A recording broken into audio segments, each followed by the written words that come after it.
Look closely. What do we all have in common? No matter what corner of the world you live in, you need food, water, shelter, and money. Half of every transaction involves money in exchange for goods or services, stocks, a loaf of bread, illegal drugs. You gotta pay for it. We spend much of our lives chasing money to make a living and accomplish our dreams. But it's also an instrument of destruction. Some might say evil, driving criminals to lie, steal, and even murder.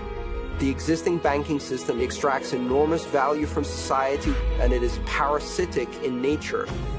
Money is a catalyst for the worst and the best of human endeavor.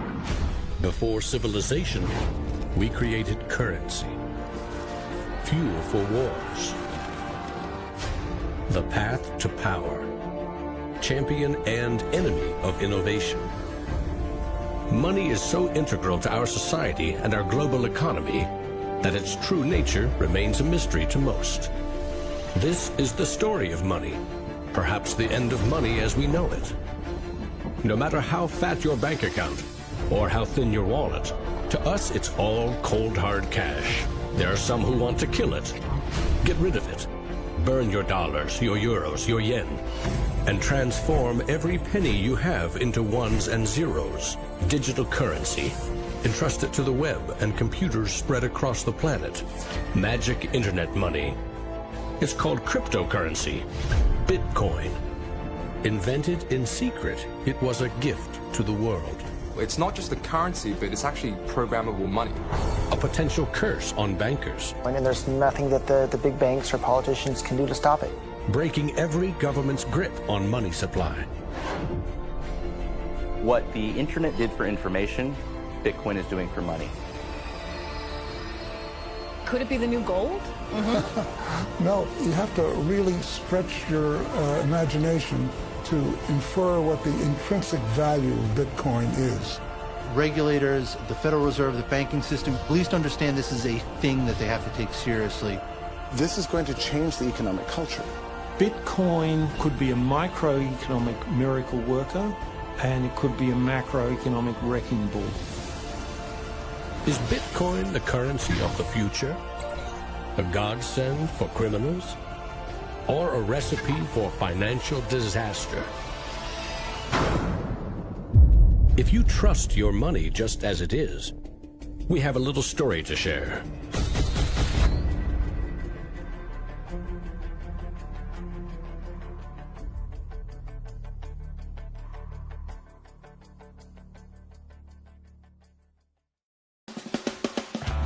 Once upon a time, there was a big party with everyone standing around the punch bowl, drunk.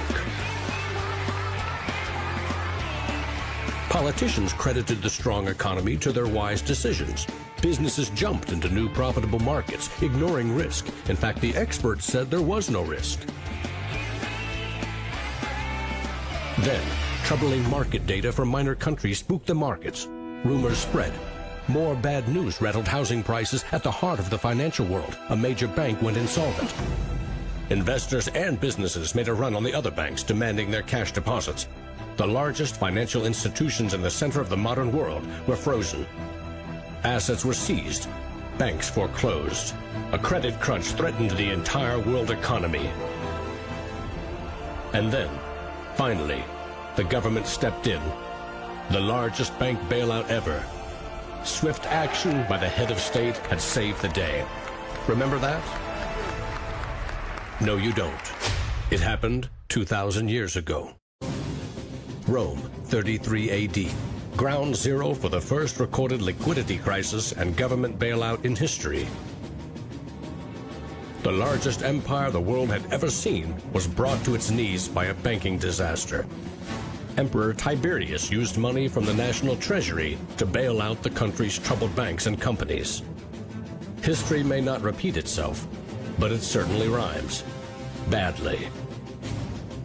People in power and their money have always been at the very center of it.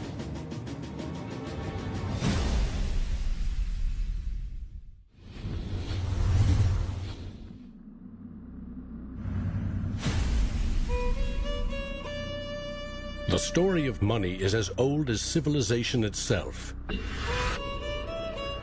When we lived in small tribes, keeping track of debt was easy. You owed somebody a load of firewood. A neighbor owed you a piece of meat. Credits and debits were kept in your head, a mental ledger. Currency is a language that allows us to express transactional value between people. It's technology that's older than the wheel. It's as old as fire. When humans wanted to trade outside their tribe or village, they needed something everyone could agree had value, something scalable.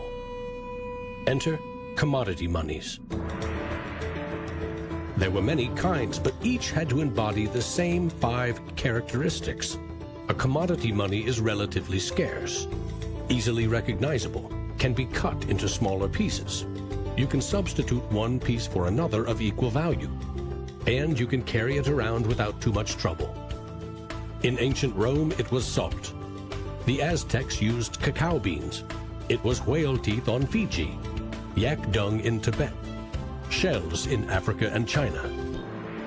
Grains, metal, ivory, rare stones, leather, fish.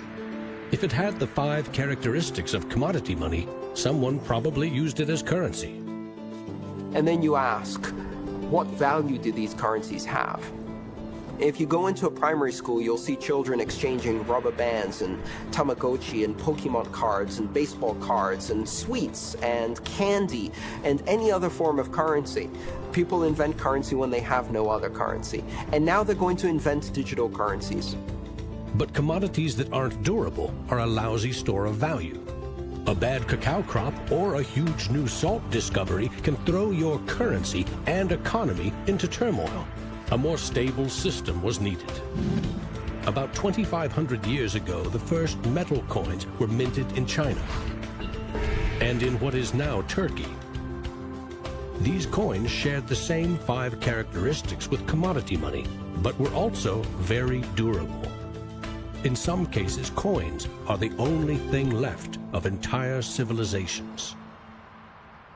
Money does not originate with governments.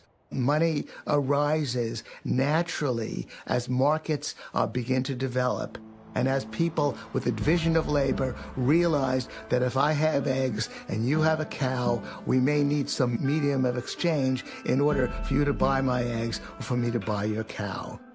Coins were an objective and universal unit of account, and they allowed people to buy and sell goods over vast regions. The market economy was born. Coins worked, but only if people trusted that the king or emperor who issued them wasn't cheating on the metal content. Using coins also meant that an authority now controlled the supply of your currency. Money and political power were inextricably linked, centralized. Minting coins in a steady and predictable manner allowed economic growth and stability. The Wushu coin in China retained its value for 500 years. In Constantinople, the solidus lasted for 700 years. But in those times, the coins didn't have the milled, or this sort of milled edge. They were flat, and what used to happen was, as coins were passing from people to people, people would cut little bits off. And in fact, in some of the taxation that the kings would do would actually be take 1/8 of the coin off. Taxes built castles and financed military campaigns, expensive hobbies. Soon, royal mints were substituting cheaper metals for silver and gold. This is called debasement, and Europe's kings made a habit of it. The currency of France was debased every 20 months for 200 years. If no one can trust the gold or silver content of your coins, how can you trade with other countries? International merchants found a solution. They recognized that one person's debt has value. It can be traded or transferred. When those IOUs came from reputable sources, they could be used as a form of money, paper money. This money was not based on hard commodities or metal, but instead on someone's promise to pay. Merchant families like the Medici in 15th century Florence acted as clearinghouses for these IOUs. It worked like this. An English trader ordered a shipment of Italian cloth from the Medici for 100 gold coins. His promise to pay the Medici was put on paper. Meanwhile, the Medici owed 100 gold coins to another trading partner for delivery of wine from France. The parties didn't go to the expense of transporting and exchanging gold coins. Instead, the paper was transferred. Everyone agreed that the paper had value, 100 gold coins, but only because everyone trusted the Medici as solvent middlemen. They had created a paper money machine. Within a few generations, they rose from low crime to high finance. Their great wealth helped fuel the Italian Renaissance and elevated the family to levels of enormous political power. The power to marry into royal families and get elected as popes. The ties binding money to power, politics, and influence now ran through church and state. Merchants had proven that creating paper currency could be wildly profitable. Goldsmiths wanted in on the action. Imagine it like this: if the goldsmith had seen over a period of time that some of the coins he was storing for people were gathering dust, the people who owned them don't need them right now. So what if I go and lend them out into the community and I charge them interest on this loan? So he starts out lending some of these gold coins, and then later he realizes actually people don't even want the gold coins, they just want the piece of paper that says the gold coins are in the bank and with the goldsmith. So I can now make a loan with these pieces of paper, and whatever I write on a piece of paper, as long as people trust me, they'll trust the paper. And effectively the goldsmiths and the early day bankers, they had literally acquired the power to print money. More and more private paper money from merchants and banks circulated and began to rival the crown's coins. The power inherent in controlling and issuing money began slipping away from the rulers. They couldn't tax or debase this new kind of money, but they had bigger ambitions than ever with trading posts, colonies, and empires that now stretched across the globe. For centuries, European countries would take turns building massive fleets and waging war on each other to rule the world.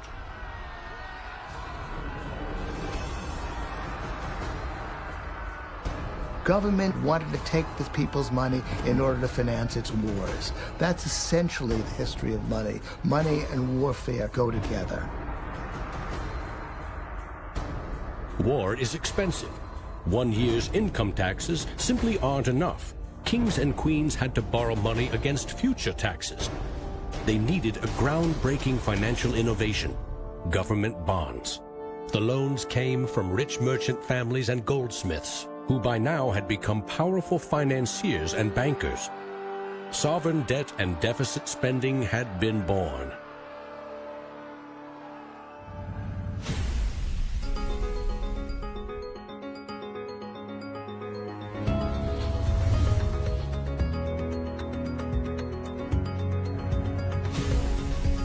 In 1694, the Bank of England was established to fund a war against France. England's central bank was privately owned and granted the monopoly to issue banknotes, paper that could be redeemed for an equal amount of gold from the government coffers. The central bank soon also managed the entire debt of the crown. Money has been a tool of sovereignty for centuries. Being able to issue currency gave you the power, but it also gave the value to that monetary supply by backing it with a force of state, with essentially the debt of state. When the U.S. won independence from Britain, the first article of the new Constitution gave Congress the exclusive right to coin money. This currency's value was tied to gold in government vaults. From 1781 until the Panic of 1907, the financial system of the U.S. was an economic petri dish. Brief central banks, state banks, private currency, government currency, depressions, strong growth, recessions, regular boom and bust cycles. The long term, as far as capital is concerned, people want predictability. People want stability. From the back of that, they can plan. Now, it's very hard to plan in the long term with such a level of volatility. In 1913, bankers and politicians decided that it was in the country's best interest, and theirs, to have a permanent central bank. They created the Federal Reserve. Among its jobs, expand or contract the supply of a single national currency, the Federal Reserve note. The dollar was tied to gold, and strategic control of it would avoid booms that lead to busts. At least that was the plan. Then came 1929.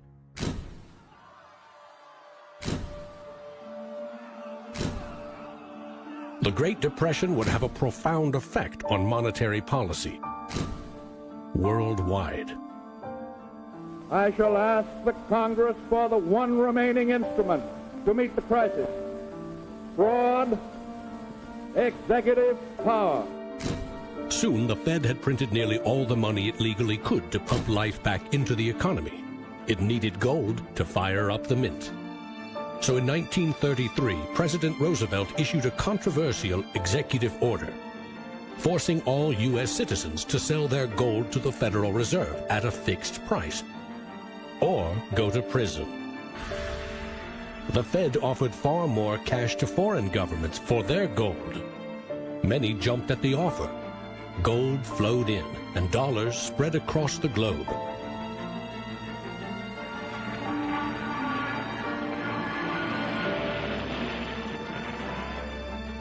World War II devastated nearly every major economy, except the United States. The military and industrial juggernaut emerged as the global financial superpower. The dollar had become the world's most stable and trusted currency. Other countries pegged their currency to the dollar, which could still be redeemed for gold. In fact, the U.S. owned more than half of the world's gold reserves. In the next few decades, more dollars flowed to foreign countries. Governments began debasing their coins with cheaper metals and printing more of their own currency than they had in gold. The bond between precious metals and paper currency was cracking. This is a 1966 50-cent piece. It was the last coin in regular circulation in Australia to contain silver, and it contains 80% silver. So in 1966, this was 50 cents. Nowadays, it's $8 roughly in silver alone.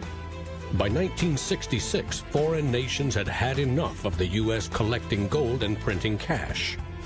And they had more value in dollars than the U.S. had bullion in its vaults. They demanded gold in return for their paper dollars. Arguments about the value of the dollar versus their currency ensued. In 1971, President Nixon settled the matter.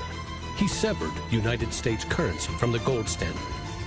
I have directed Secretary Connally to suspend temporarily the convertibility of the dollar into gold or other reserve assets, except in amounts and conditions determined to be in the interest of monetary stability and in the best interest of the United States.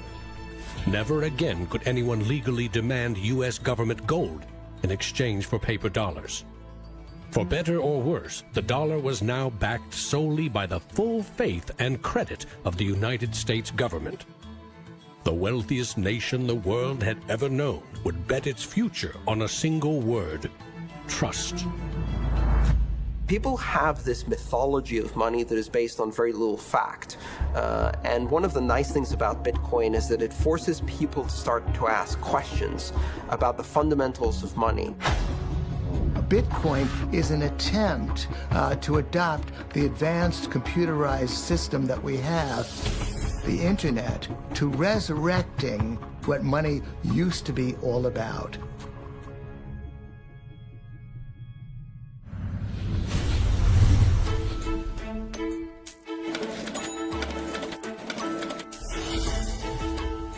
I think our dollar policies, our monetary policies, our fiscal policies have absolutely created a nation of debtors.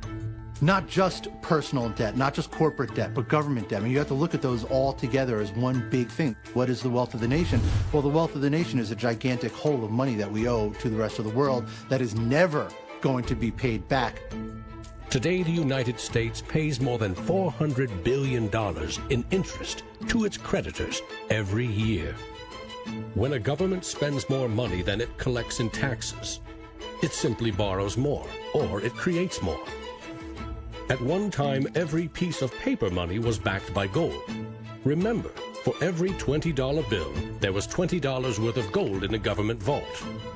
Not anymore.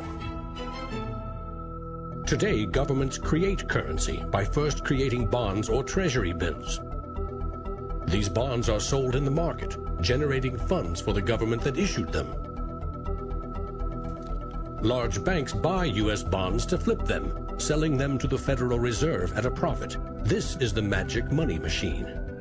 You see, the Fed is America's central bank, but it doesn't have any money. No cash on its balance sheets. When a bank buys a bond and takes it to the Federal Reserve, the Fed simply says, "Thank you, Mr. Banker. Here's the principal and some profit." New money isn't exchanged. It simply appears on the bank's accounts. Magic. For 100 years and counting, the precise mechanisms of these bond purchases have remained a secret. Here's where it gets really interesting. The Federal Reserve is not a government agency. It's a private entity, and its shareholders are banks which earn a dividend. As much as $80 billion per year total are paid out to some of the very same banks that sell the government debt to the Fed. Which banks? Don't even bother asking. That's also a secret. In other words, the magic money machine answers to no one. The Fed also sets the bar for how much interest you pay for a car, home, or business loan. The Federal Reserve has been given the impossible task of trying to run the credit and monetary system as though we are the Soviet Union. It's the central planner for the key aspect of capitalism, which is how money and credit is allocated. The Federal Reserve, on balance, does not help the economy. On balance, it hurts the economy. And it's bound to make mistakes, even with the best of intentions. The Fed is also supposed to boost employment with low interest rates, encouraging people and businesses to buy more goods and services. Governments getting involved in money is a good thing, and it's also a bad thing.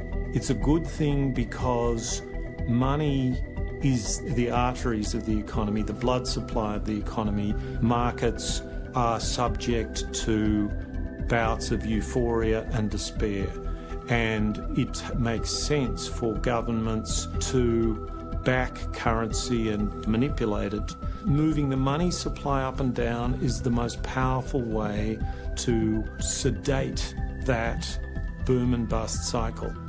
Manipulating the supply of money has short-term and long-term consequences.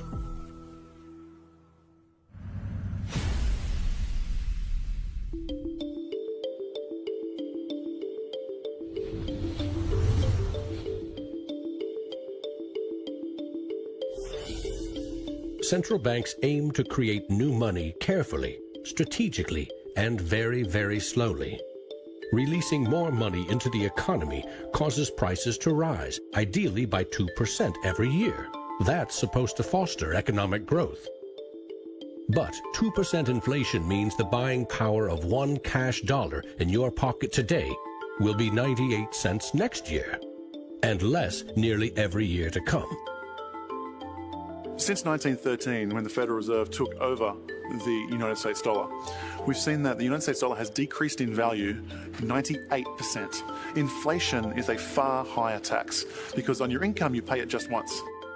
If inflation is 2%, you're paying a 2% tax on your net worth every single year, your net worth held in currency. So, what does that mean? If you earned $1 in 1913, you could buy 16 loaves of bread. Today, $1 barely buys you one.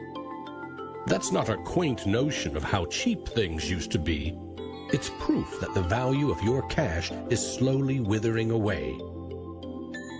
That $1 invested at 2% in 1913 would now be worth $7.24. More than 600% return versus a near total loss. The U.S. dollar has gone from being worth $1 to now being worth about 4 cents. So that's, 96% of its original value. And it's a direct result of government control. Governments don't create money from thin air all alone. You play a key role in the magic money machine.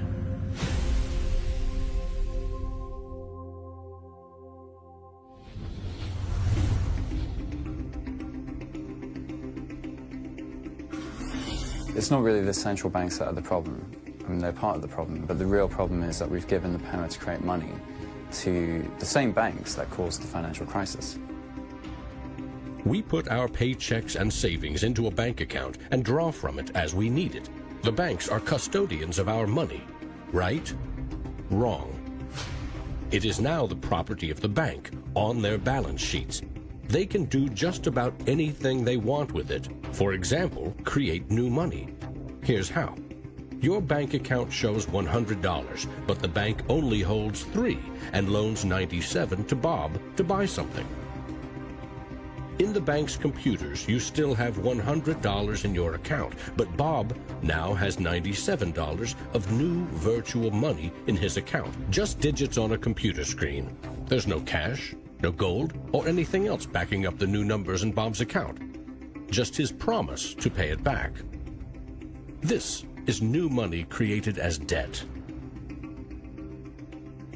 When those $97 are spent, say in a shop, the shop owner deposits into another bank, and it is lent out again, and again, and again. And each of these people have numbers in their accounts showing that they own this money.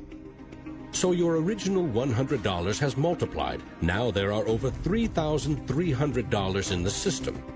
This process of loaning out far more money than a bank actually has as cash on hand is called fractional reserve banking. In the UK, 97% of the money that exists is just numbers in a computer system, and those numbers are created by the banks.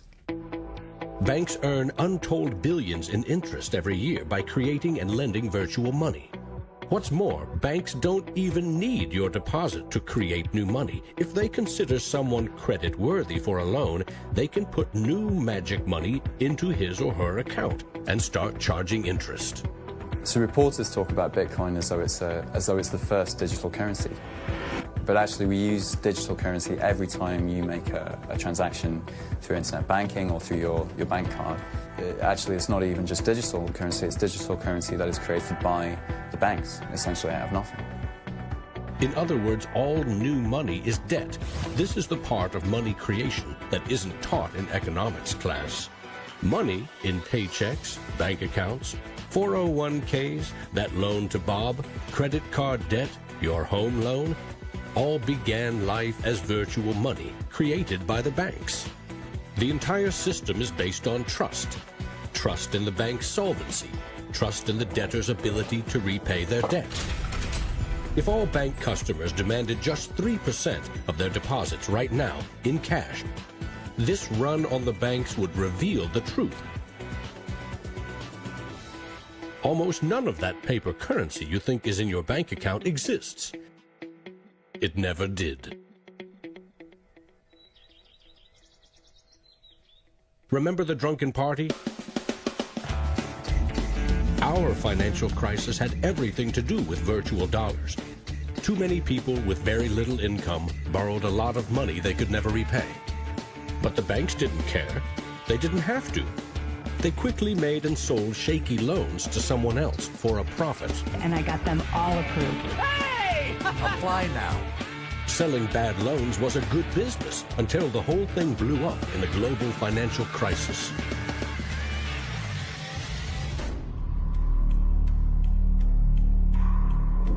The magic money machine destroyed 30 million real jobs.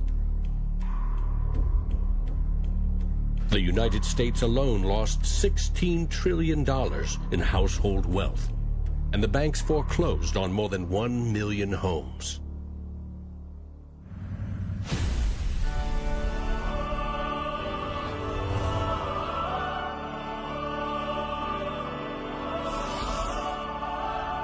Selling subprime loans and betting they will fail may not be sacred, but it is lucrative.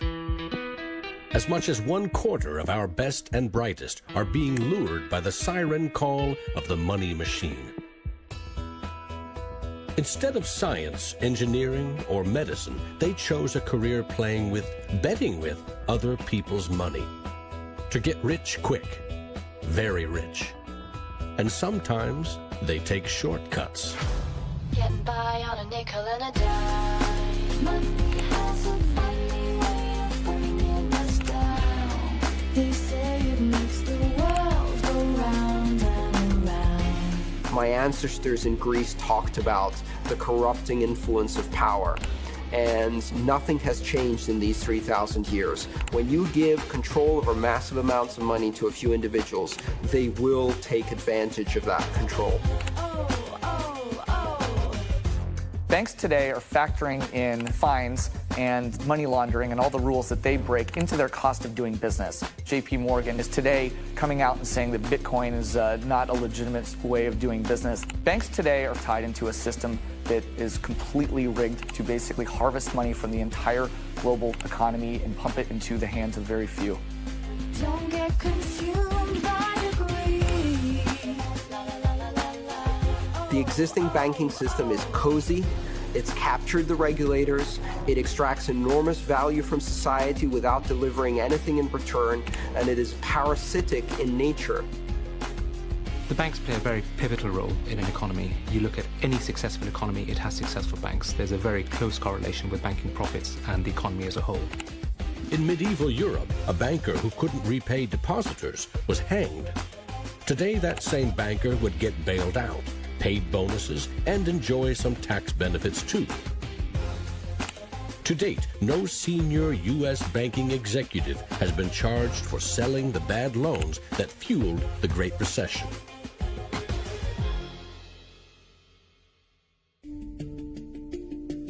In December 2014, just 6 years after the last banking crisis brought the world to its knees, a congressman snuck a last-minute provision written by Citigroup into a crucial funding bill. The provision allows the largest U.S. banks to once again make risky derivatives bets with bank deposits.